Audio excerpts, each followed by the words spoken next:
acho que a composição do painel, realmente, a gente pôde ir de uma questão bem teórica, mais conceitual, para uma experiência prática, que eu acho que é muito importante, né? Eu vou aqui ressaltar alguns pontos do que foi dito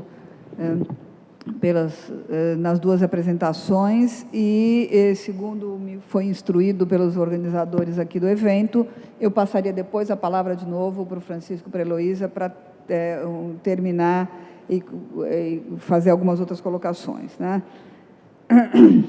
Bom, queria ressaltar da fala do Francisco duas questões que eu acho que são muito, muito importantes nessa discussão, que eu acho que foram tocadas por nós três, né?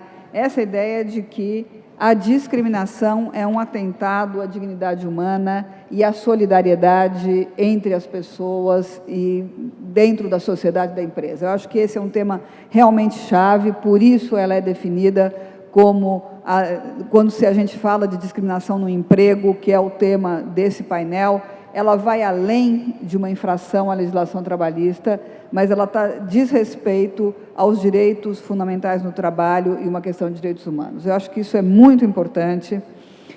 Adorei a sua conceito de ignorância intelectualizada e racionalizada. Eu acho que essa ignorância, acho que ela é pior, né, do que a falta de conhecimento das pessoas que não tiveram justamente a oportunidade de acesso às determinadas fontes de conhecimento.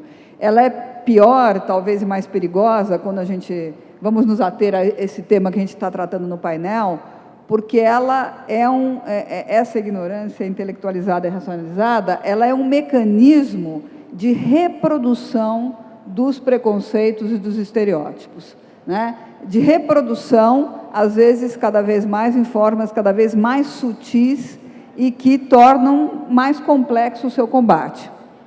É muito importante a distinção que foi feita claramente pela Heloísa entre preconceito e discriminação, porque a discriminação, ela é o ato, justamente, de discriminar, como ela bem disse, e como estava muito graficamente posto na transparência, onde se ressaltava a ação da discriminação. Então, as pessoas, elas podem ter uma ideia pré-concebida e essa ideia não interferir na sua ação. É difícil, porque sempre acaba aparecendo, de um jeito ou de outro, né? Mas quando a gente está falando aqui de pessoas que têm responsabilidade nas empresas, por exemplo, que é o público, os participantes desse encontro, a discriminação, ela diz respeito a um ato concreto que vai negar a uma pessoa uma oportunidade e vai impor um tratamento diferenciado por motivos, como foi dito bem claramente aqui, que não tem nada a ver com a sua qualificação, com a sua experiência profissional, mas tem a ver com a cor da sua pele, com o seu sexo e com todos os outros temas que a gente colocou aqui, né? Então, eu acho que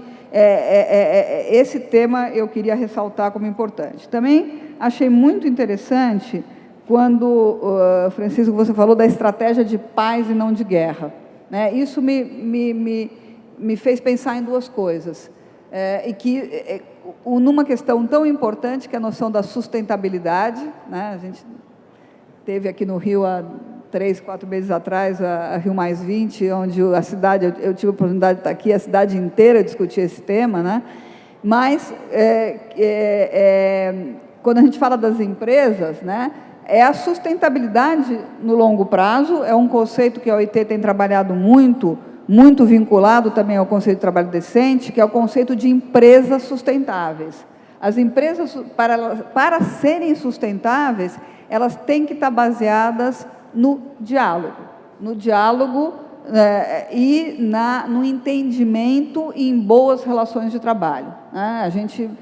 Para a OIT, a gente podia, essa noção de paz, associar a sustentabilidade e a noção do diálogo social, que é um tema central na estratégia da OIT, e eu acho que é um tema central para isso que a gente está falando aqui agora, né?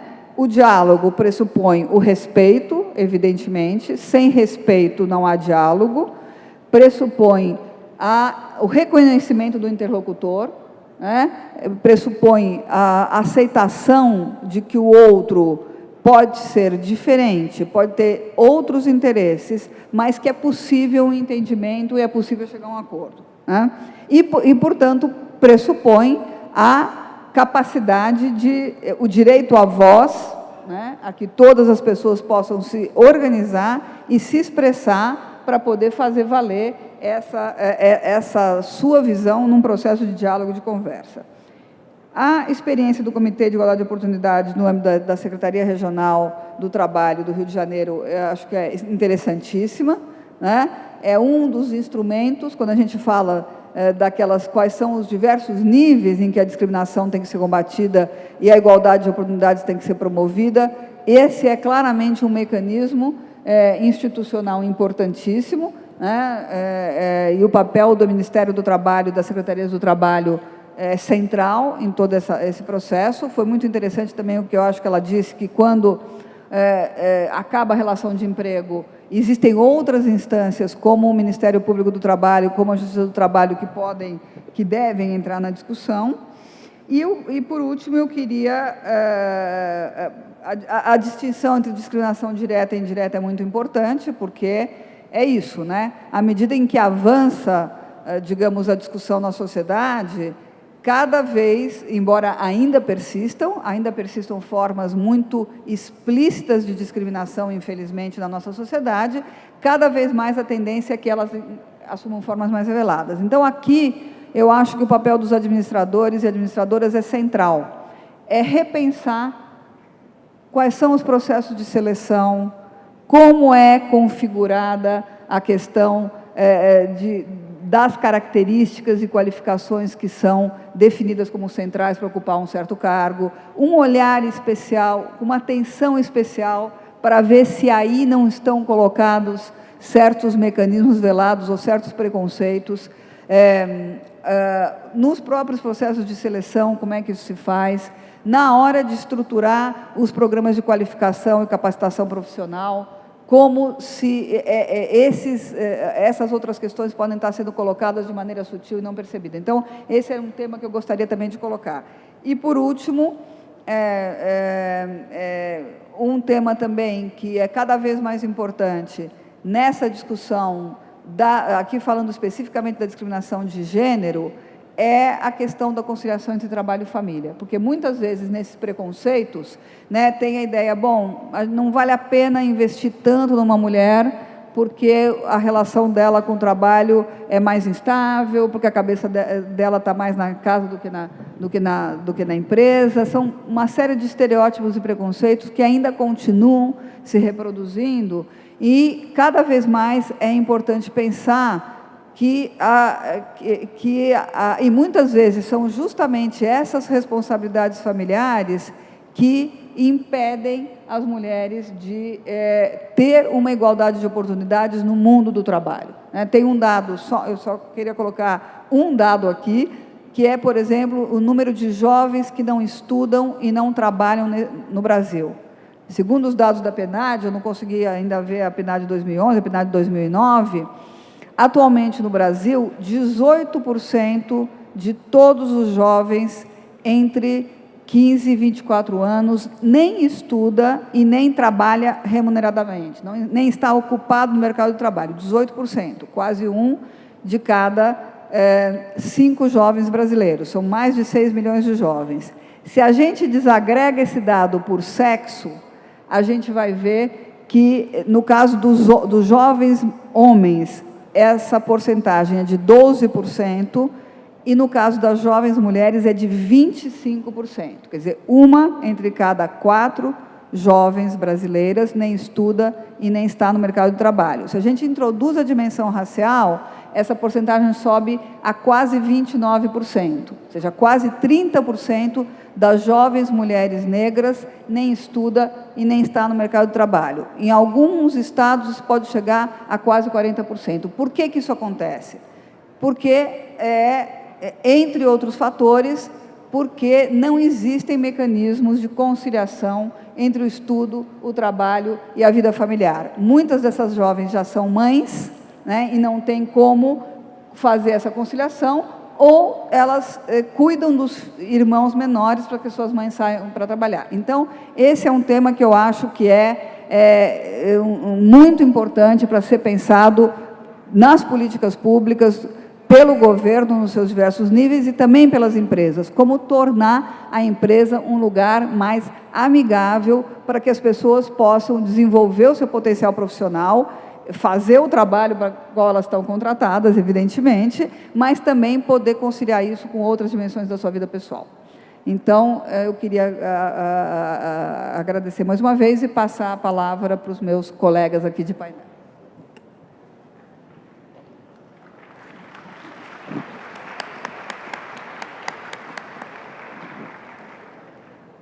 Vejam só, é importante que a gente atente para algumas coisas.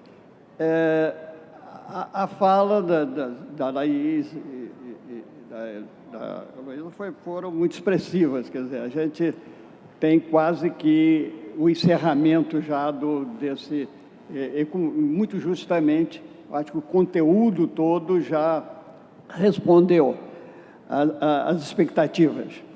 Mas eu quero salientar até onde vai realmente o preconceito, que se torna um pouco tabu.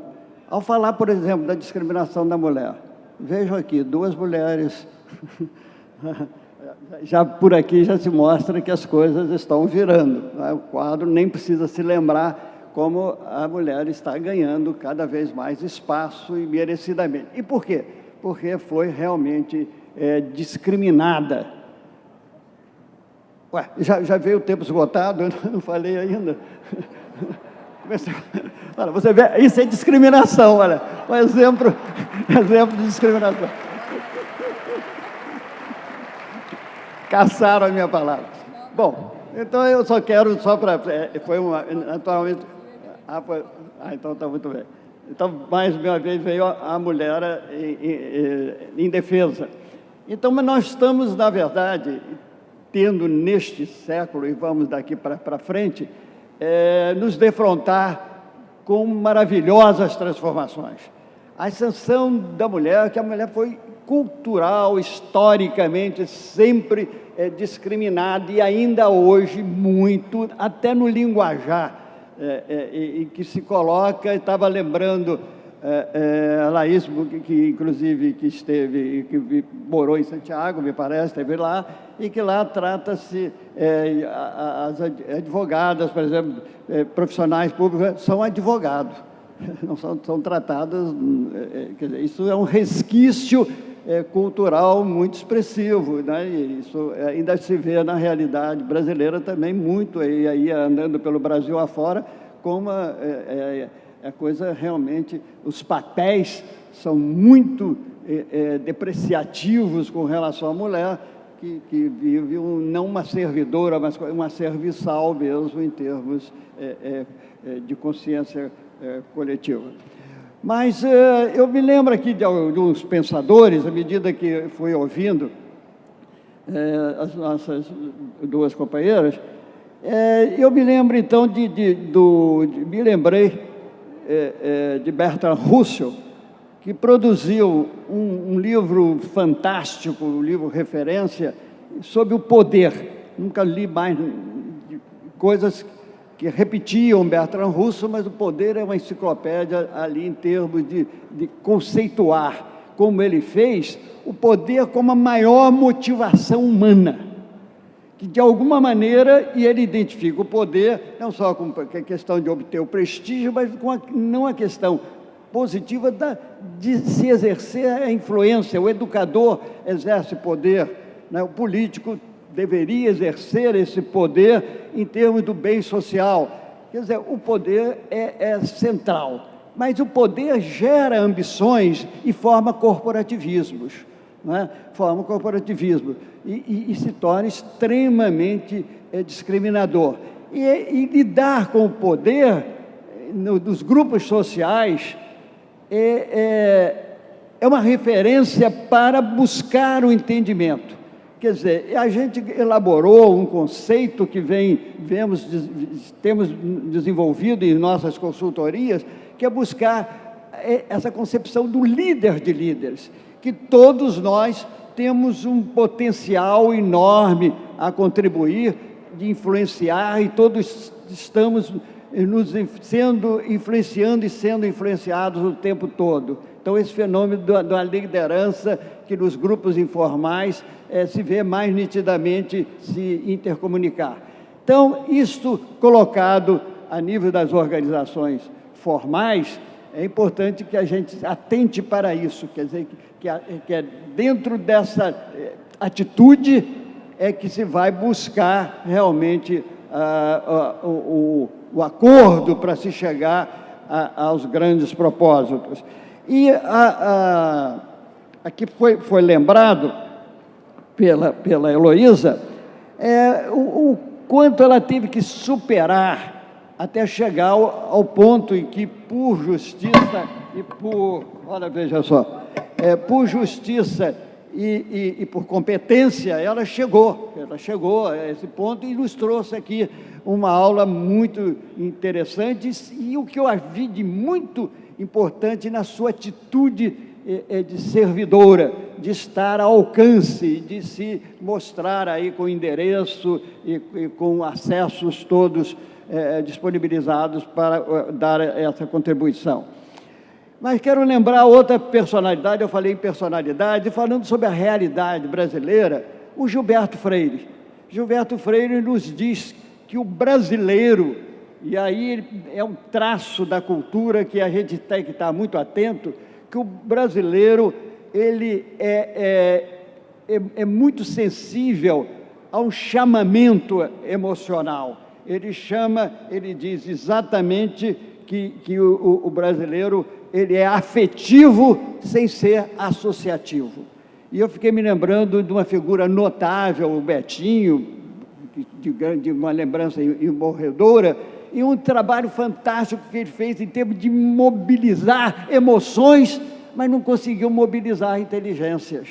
Inteligência nesse sentido de criar uma continuidade ao seu trabalho. Quando ele chamou, e foi uma das percepções que ele revelou ao final da vida, é de não ter dado organicidade àquela conscientização. Então, esse passo da conscientização para a ação integrada é fundamental. E a gente vê isso nas organizações, a dificuldade em se trabalhar equipes. Nas empresas, nas organizações, de modo geral, a gente tem agrupamentos dirigidos, comandados, mas não liderados. Não se exercita democracia dentro do trabalho, porque existe uma visão errônea do poder na linha de uma competitividade mal codificada, mal interpretada, mal executada. Então, é aquela coisa predadora, que eu chamo a atenção para isso, porque eu faço disso quase uma cruzada quando eu falo na ética da gestão. E eu me lembro aí de vale também como uma metáfora, e pensem nisso, uma ave com várias cabeças, tem um corpo comum, mas essas cabeças, quando divididas, ela mata o corpo. É o exemplo de uma das cabeças que, enciumada, que invejosa, porque era, de certa maneira, excluída, porque era um pouco mais deficiente, e ela, então, o quê? Ela se alimenta de uma erva daninha, uma erva venenosa, extremamente venenosa, e todo o corpo morre. Nós estamos toda hora vendo isso acontecer nas organizações, e eu identifico exatamente na falta de integração das lideranças o problema grave, o problema que gera todas as demais consequências, né? Existem líderes, mas não existe a liderança, né? Então, eu passo aqui e deixo como uma contribuição, eu tinha feito aqui um início em que foquei e chamei a ética para fundamentar essas reflexões. E a ética não existe sem o outro, a ética se realiza no outro. Então, a título apenas de um poemetozinho, eu coloquei que o outro, nada existe sem o outro. Sem o outro, tudo é nada. O outro é. Nós não estamos no outro, o outro está em nós. Cada outro abre uma porta para sermos. Somos múltiplos outros.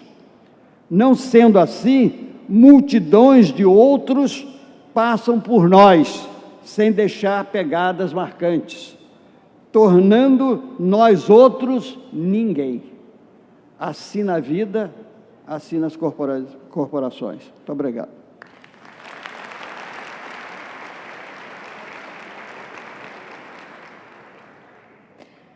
Professor, eu peço licença para me valer de uma coisa que o senhor disse. O senhor falou em ação integrada. E o que eu peço aqui é o seguinte: eu nunca, com muita dificuldade, eu tenho muita dificuldade em me fazer espelho para as coisas, entendeu? Porque cada realidade é uma, cada pessoa é uma. Então, o que eu conseguia foi difícil, tá?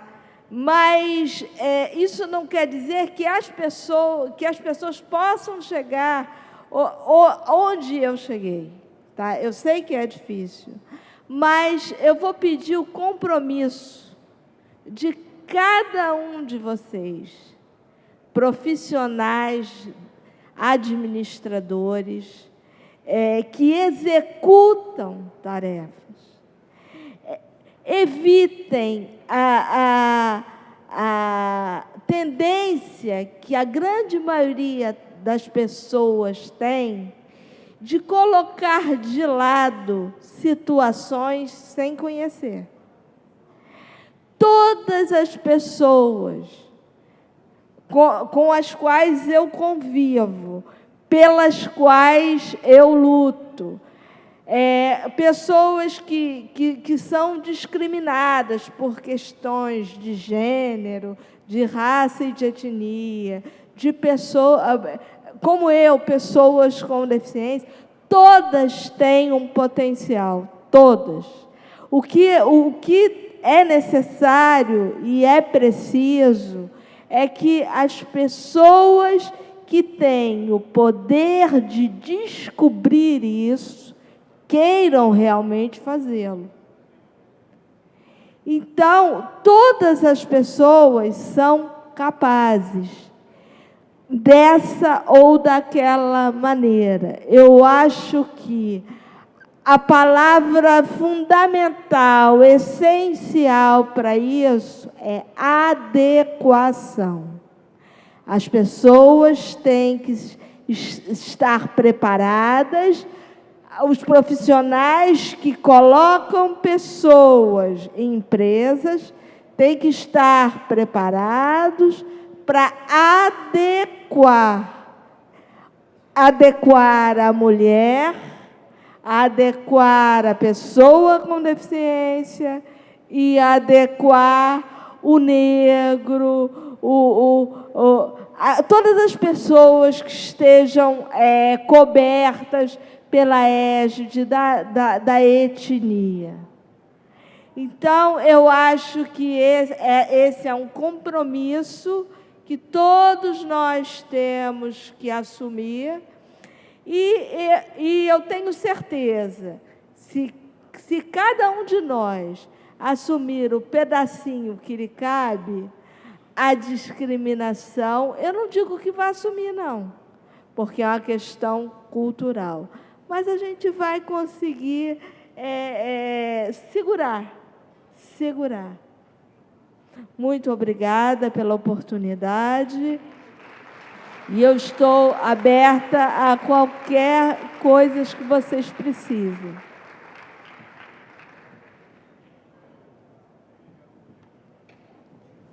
Bom, então, muito obrigada a todos e todas, e a gente com isso termina esse painel. Então, agradecemos assim a participação dos painelistas, da presidente do painel e pedimos à diretora da Organização Internacional do Trabalho no Brasil, Laís Abramo, para realizar a entrega aos painelistas do certificado de participação e uma recordação do evento.